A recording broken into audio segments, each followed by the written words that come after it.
de aquella época. Yo creo que ya son muy pocos los que vivieron los primeros 15 años de la ciudad de Cancún, los que vivieron de 1970 a 1985 en este caso. Ya algunos ya se nos han adelantado, otros han cambiado de residencia, pero yo creo que los nuevos cancunenses, habrá muchos que les interese qué había en Cancún hace más de 55 años en que se considera que estamos cumpliendo este año. ¿Qué se encontraron los primeros habitantes de Cancún? ¿A qué vinieron? ¿Cómo vinieron? ¿Por qué vinieron? ¿Por qué vinieron?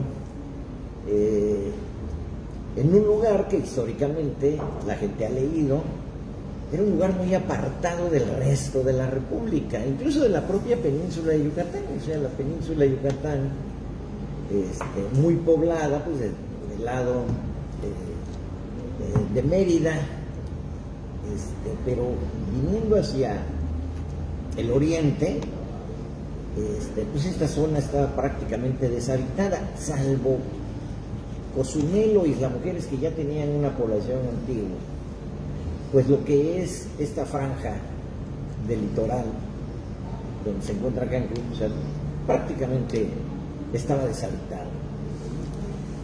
Y entonces, de repente, nos entrevista alrededor de, yo diría que de mediados o finales de 1984, viene un personaje que ahora la mayoría reconocen y conocen muy bien, y que solicita una entrevista conmigo en ese carácter de presidente municipal en esos momentos, que fue Fernando Martí.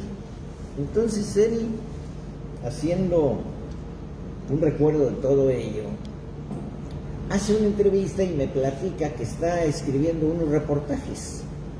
Él escribía en la Ciudad de México para el diario nacional 1+1, Jorge. ¿Cómo no? Muy conocido en aquella época. No sé si siga apareciendo, creo que sí, ¿verdad? Parece que sí, pero es otra cosa ya. Era un periódico que lo ubicábamos, el 1+1, como podría ser La Jornada en aquellas fechas, un poco sí, de donde escribían destacados reporteros, articulistas, en fin. muy buenos.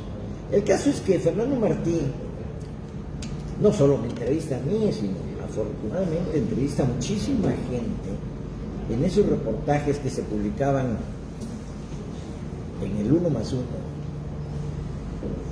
Y al final de cuentas, él hace un libro que publica en 1985. Pues estamos cumpliendo 40 años de la publicación y aparición de ese libro, que llevó como título Cancún, Fantasía de Banqueros. Es un libro que es extraordinario desde muchísimos ángulos, porque todo aquel que quiera conocer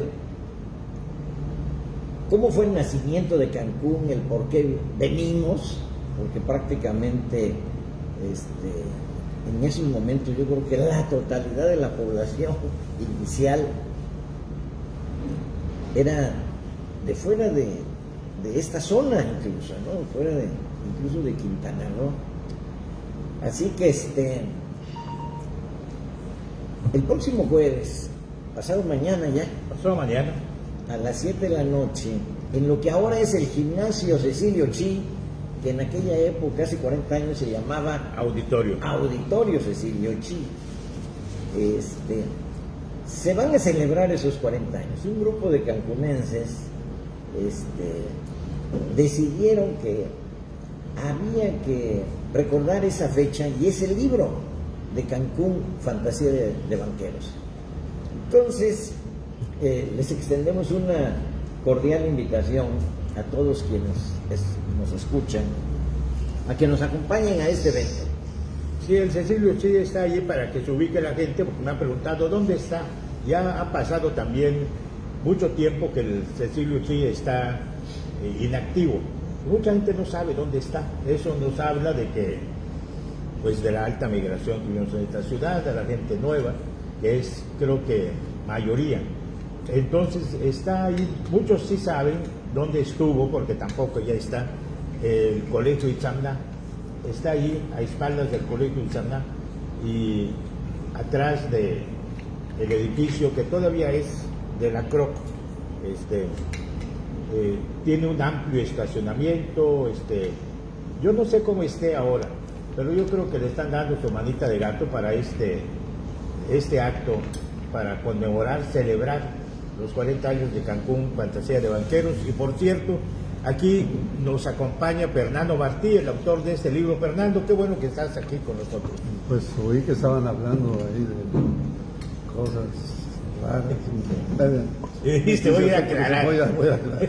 Para alusiones, decía. Voy a dar mi versión. Para alusiones, como dicen en el Congreso. Sí, bueno, pues son 40 años. ¿Cómo ha pasado el tiempo, Fernando? Este libro salió a la luz pública, ya lo dijimos, cuando Cancún cumplía 15 años de vida. Fue, creo que, un muy buen regalo de cumpleaños de Cancún que saliera este libro, que ya tiene, pues ya son 2 en un solo volumen.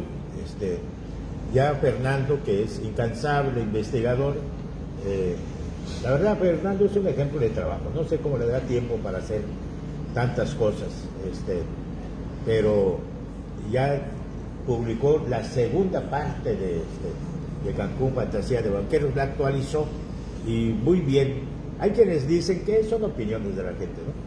Que les gusta más la segunda parte que la primera, en fin, y otros que no, la primera es insuperable, en fin. Pues ya tiene 40 años, Fernando, esto, qué rápido pasa el tiempo, ¿verdad?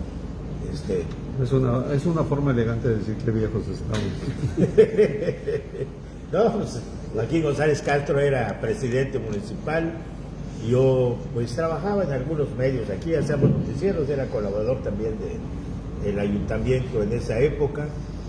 Y así de lejos fuimos viendo y enterándonos. Cancún era, todo el mundo sabía lo que se hacía, a quienes entrevistaba Fernando, cómo iba, y además seguíamos en el Uno Vacino la aparición de estos reportajes. Yo llegué a tener la colección completa en su versión periodística, impresa en el 1+1. Éramos muy jóvenes, Jorge. Éramos muy jóvenes y muy inquietos y nos gustaba. Ya nos hicimos viejos, pero éramos treintañeros. ¿Cuántos años tenías, Fernando, en el 85? 32 años. 32. Sí. Yo- Claro, y usted le decía. Yo era mayor, por eso me tiene que hablar de ustedes, de Fernando. Yo tenía 35. ¿Y tú, Jorge? Yo también 35, soy de 1950, cuando 50. Cancún se fundó, o en el 70, yo tenía 20 años. Y llegué aquí a los 27 años. Así que para el público que nos escucha, estos jóvenes treintañeros de los 80s, no hagan muchas cuentas, pues efectivamente ya estamos pasando los 70s. De una vez, Fernando. Una persona me habló de estos reportajes y me dijo, va a ser un buen libro, qué bueno. Y Fernando me llamó, ella me dijo, le diga a Fernando el teléfono, me tomé un café con Fernando en la avenida Tulum. Había muchos restaurantes en la avenida Tulum. Estaba el de Pepe Fuente, nuestro amigo Pepe, Bananas, pero al lado del Bananas habían otros. Y recuerdo que en esa plática Fernando me dijo que acababa de entrevistar al ingeniero Daniel Ortiz Caso y que le dio unas fotografías, muy buena entrevista. Y así salía cada semana estos reportajes en el 1+1, Fernando, no tenía una periodicidad definida. No, salieron en 14 días consecutivos. Fueron 14 reportajes. 14. Y salieron en 14 días consecutivos.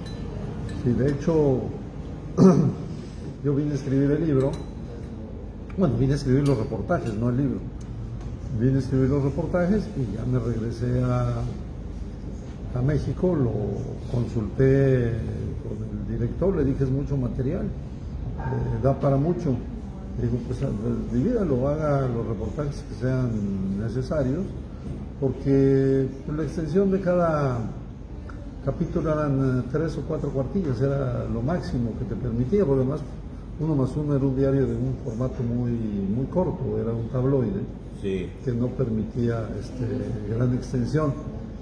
Y no se publicaron en esos reportajes fotografías, no iban acompañados de fotografías.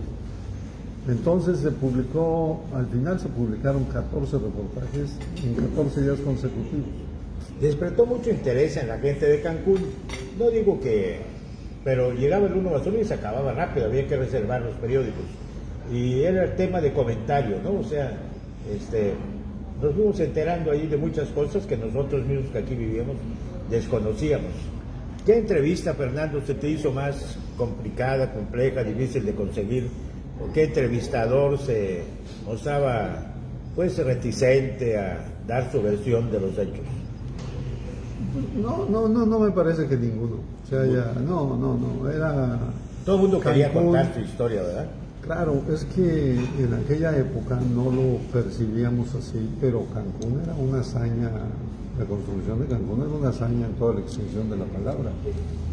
Y los protagonistas pues querían dar su versión de los hechos. Entonces, no era difícil hacerlos hablar, hacerlos que contaran su historia y cómo habían participado, ¿no? Era realmente...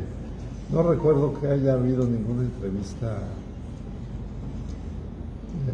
complicada en aquella época, pero sí eran muchas entrevistas. Y cuando fueron saliendo estos reportajes día tras día, pensaste, esto va a ser un libro, lo tengo, ¿no? ¿Cuándo surgió la idea de hacer el libro? Para nada. Bueno, esa es otra historia y seguramente tendré que platicarla el jueves. El jueves. Sí. No quiere spoilers. Así que si quiere conocer más, ya escucharon sobre la historia de Cancún, deben ir el jueves, nuevamente lo repito, Gimnasio Cecilio Chi, Supermanzana 24. Hay 2 formas de entrar al Cecilio Chi. Sí, por favor. Por la Suyanché y por la Yaxchilán. Por la Así que Yaxchilán, está en sí. el mero centro de la ciudad, es a las 7 de la noche y la verdad les va a dar, yo estoy seguro, a los que no lo conocen el libro, desde el título van a ver que es muy interesante, porque lo que ahí se va a platicar, porque dirán, Cancún, fantasía de banqueros, ¿qué es eso? Bueno, pues justamente de alrededor de esta frase, de ese título, se van a dar cuenta por qué se le llama a Cancún, que fue resultado de una fantasía de banqueros. ¿Por qué no nos das un adelanto así muy rápido para que la gente que nos está escuchando, Fernando, el por qué fue una fantasía de banqueros la realidad que hoy es Cancún?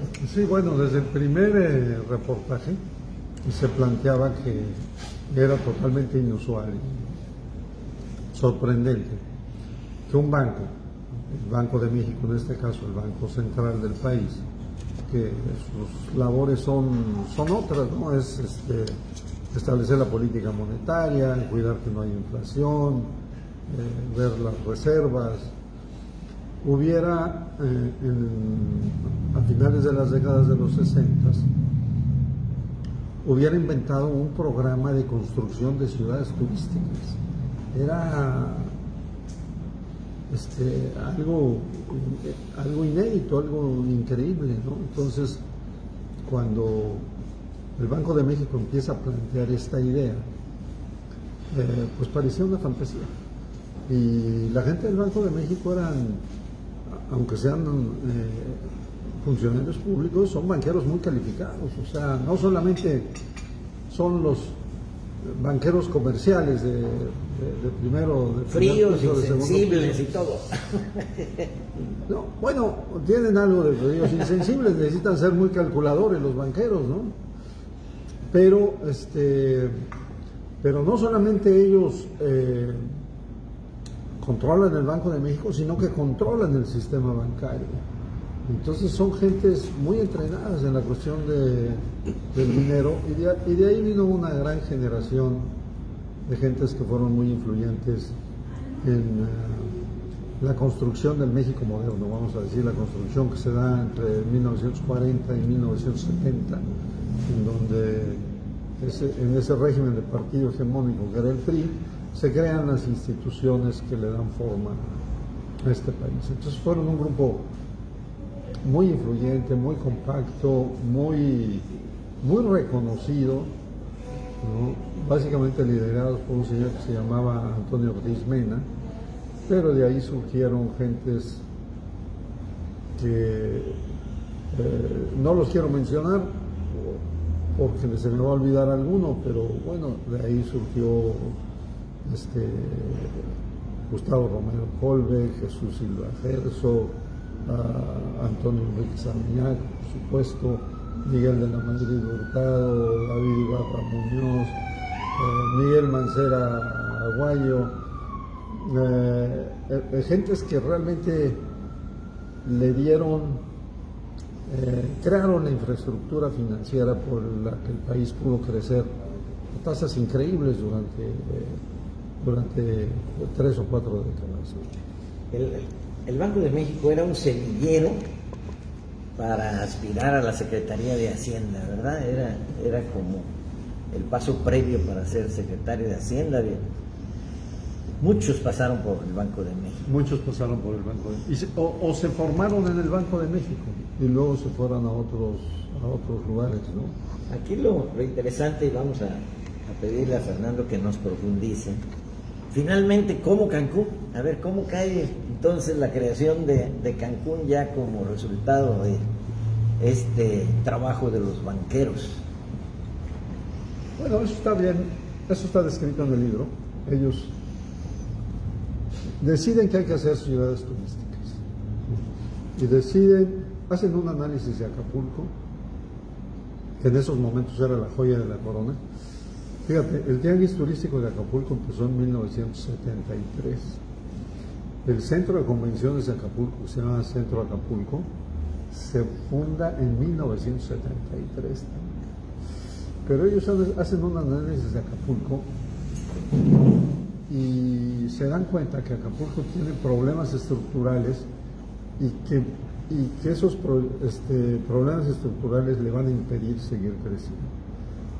Es una historia triste que los banqueros descubren y entonces deciden que no se puede hacer nada en Acapulco, sino que hay que crear otros centros turísticos. Te estoy resumiendo la historia muy brevemente.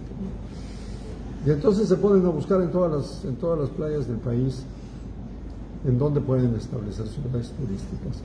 Y una que toman como decisión política es que uno de esos centros turísticos tiene que estar en la península de Yucatán, y concretamente en el territorio de Quintana, que en esa época era el estado o el territorio más abandonado y atrasado de todo el país.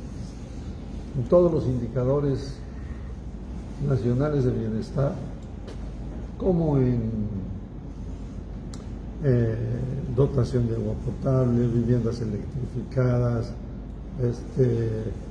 viviendas con piso de tierra, educación, salud, en todos los indicadores nacionales de bienestar. Quintana Roo estaba en el lugar número 31 o en el lugar número 30. Entonces, esa es una decisión política que se toma, y además, pues México, que es un país caribeño, porque tenemos 850 kilómetros de costa caribeña, no tenía presencia en el Caribe. La única presencia era Mérida, pero Mérida era una ciudad situada no exactamente en el Caribe, sino era una ciudad con su propio centro de gravedad, ¿no? Entonces, la decisión de construir algo en Quintana Roo fue una decisión política del gobierno federal para darle una nueva cara al Caribe mexicano. Hubo un momento, o no sé, que haya estado en riesgo este proyecto de Cancún de suspenderse, de cancelarse, de posponerse. Sí, hubo riesgo, también está ahí en el libro escrito, sí hubo riesgo porque cuando llegó Echeverría no le gustó el proyecto, pensó que era un negocio particular de la gente de Ortiz Mena y entró en una especie de incertidumbre si se seguiría o no se seguiría. Es una costumbre de la política mexicana, ¿no? Que llegan y suspenden los proyectos del anterior, se ha hecho muchísimas veces, entonces sí hubo un riesgo que se disipó rápidamente a los 7-8 meses.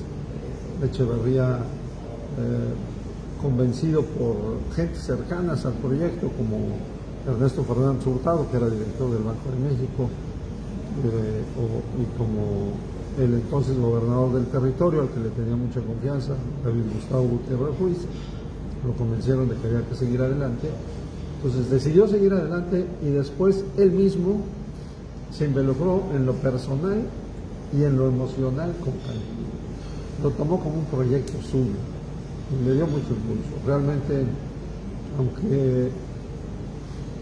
aunque el proyecto original se inició en época de Díaz Ordaz, el mérito de haberlo sacado adelante sin duda es de Luis Echeverría.